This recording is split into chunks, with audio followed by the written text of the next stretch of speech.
Yeah, I don't know whether this is going to work. I put just ice in it just to test.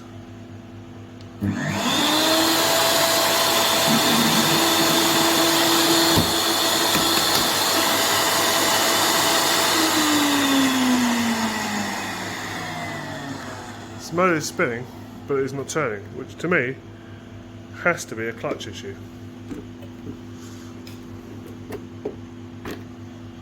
So this thing is a little crunchy one way, but it does spin. I know the motor spins, but when I spin like this, it spins really freely, and then this way also freely, which tells me the clutch is not currently engaged. And if I press,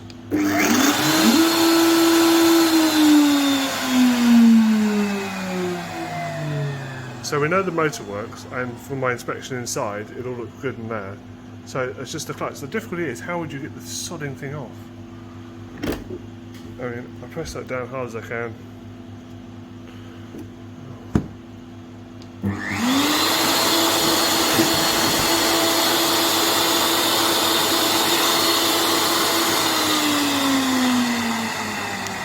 So yeah, I don't know what we're going to do about that. There's nothing inside that I can tighten up. Nothing like that. So I don't know, I just leave it in the kitchen for now. Don't know what else to do. There's no point putting it back outside if it's not working.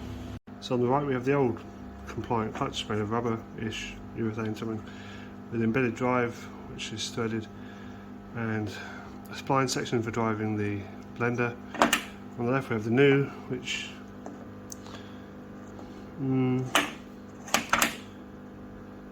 okay, there are some missing threads, so that is probably the difference,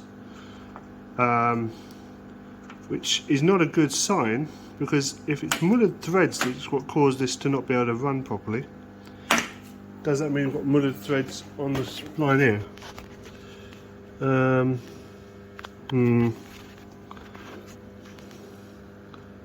Okay, that's not ideal. There is some damage, might be blurry at the bottom as well. I will take a close look at that. Right, so upon further inspection, this here, that is a burr that's the threads that have been ripped off of the clutch, the old clutch. So it is damaged. You see me moving that around? So that is all the threads that have come off the old clutch. So it's the old clutch that broke. But it didn't break in the rubber portion, it broke in the thread portion. So that is not great. So these are the little pieces of the threads I took off the inside. They're obviously missing from this old piece.